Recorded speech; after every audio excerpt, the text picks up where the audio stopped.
बिहार के इस विधानसभा चुनाव में तीन चेहरे हैं जो सबसे ज्यादा महत्वपूर्ण हैं। नीतीश कुमार, तेजस्वी यादव और प्रशांत किशोर। ऐसा इसलिए क्योंकि यही तीन चेहरे हैं जो मुख्यमंत्री पद की दौड़ में हैं, बाकी सब तो एक दूसरे के सपोर्टर हैं। गठबंधन में चुनाव लड़ रहे हैं और अपने नेता को मुख्यमंत्री बनाने के लिए प्रयास कर रहे हैं। वो चाहे कांग्रेस हो, चाहे वो जेडीयू हो, चाहे वो बीजेपी हो, चाहे वो चिराग पासवान की पार्टी हो, चाहे वो कोई भी हो, सभी लोग इसलिए मेहनत कर रहे हैं। जेडीयू का नाम मैंने इसलिए लिया क्योंकि चुनाव के बाद नीतीश कुमार ही मुख्यमंत्री होंगे, ये भी पूरे भरोसे के साथ कहा नहीं जा सकता अगर एनडीए की सरकार आती है तो।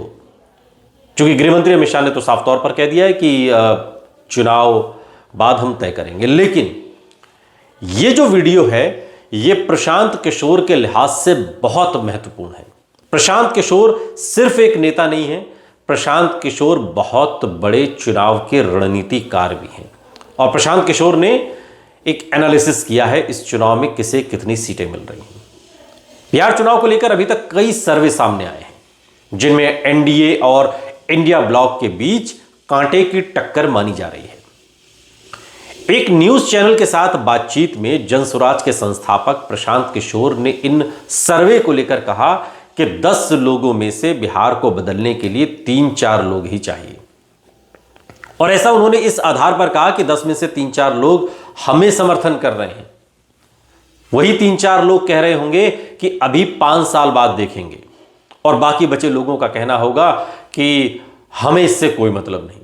और ऐसे में 3-4 लोग हमें समर्थन कर रहे हैं, वही बिहार की तस्वीर को बदलने का, बिहार को बदलने का काम करेंगे। यह दावा प्रशांत किशोर ने किया है। प्रशांत किशोर कह रहे हैं कि मैं तो खुद ये चीजें करवाता रहा हूं, ये सर्वे करवाता रहा हूं, मुझे मालूम है ये सर्वे कैसे होता है। जेडीयू को लेकर प्रशांत किशोर ने कहा कि नीतीश कुमार की पार्टी को पिछले विधानसभा चुनाव में 42 सीटें मिली थी, जबकि वो अभी के मुकाबले पिछली बार ज्यादा एक्टिव और सचेत थे।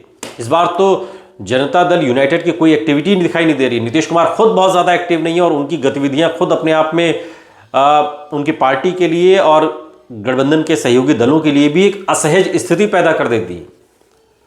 राष्ट्रगान में चलने लगते हैं, किसी का भी हाथ पकड़ लेते। कई बार ऐसी चीजें हो रही हैं नीतीश कुमार के साथ। तो पिछली बार की तुलना में इस बार तो बहुत ज्यादा एक्टिव भी नहीं है, लेकिन अब तो उनका स्वास्थ्य भी ठीक नहीं है, ये बात प्रशांत किशोर कह रहे हैं।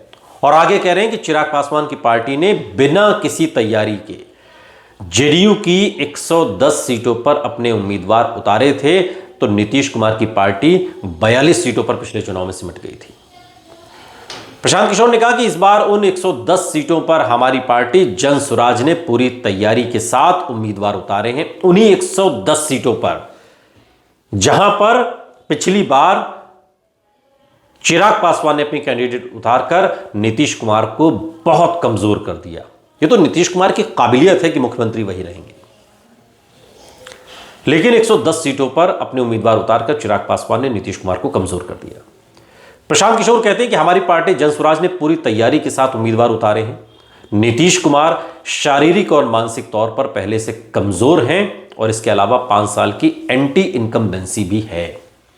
और ऐसे में जाहिर है कि इस बार उन्हें 42 सीटें भी नहीं मिलेंगी और उनकी पार्टी की सीटें इस बार और भी कम होंगी, भले वो 101 सीटों पर चुनाव लड़ रहे हैं।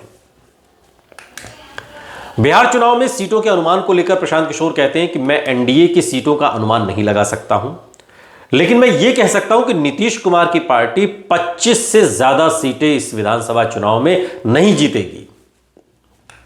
और बीजेपी को भी पिछली बार 74 से 75 सीटों में से इस बार कम ही सीटें मिलेंगी। मतलब साफ है कि बीजेपी को भी इस बार नुकसान होने जा रहा है। यह राजनेता प्रशांत किशोर नहीं बल्कि चुनावी विश्लेषक के तौर पर प्रशांत किशोर ने कहा है। तेजस्वी यादव की आरजेडी को लेकर प्रशांत किशोर ने कहा कि इस बार अगर चिराग पासवान वाला फैक्टर छोड़ दें तो आरजेडी मात्र 25 से 35 सीटों पर सिमट कर रह जाएगी। ये स्थिति जमीन पर राष्ट्रीय जनता दल की हो चुकी है, क्योंकि महागठबंधन में जिस तरीके से 5 सीट बंटवारे को लेकर फंसा रहा, तमाम चीजें रही। आज भी तकरीबन 8 ऐसी सीटें हैं जहां पर महागठबंधन लड़ तो रहा है, लेकिन सब लोग मिलकर नहीं लड़ रहे, अलग अलग लड़ रहे हैं। कहीं कांग्रेस वर्सेस वीआईपी है, कहीं वीआईपी वर्सेस आरजेडी है, कहीं आरजेडी वर्सेस कांग्रेस है। इस तरीके की स्थिति बिहार में बन गई है, जिसका विश्लेषण करते हुए प्रशांत किशोर इशारा कर रहे हैं कि इस बार की विधानसभा एक हंग असेंबली के तौर पर हमारे सामने होगी और तब किंग कौन बनेगा ये किंग मेकर तय करेगा।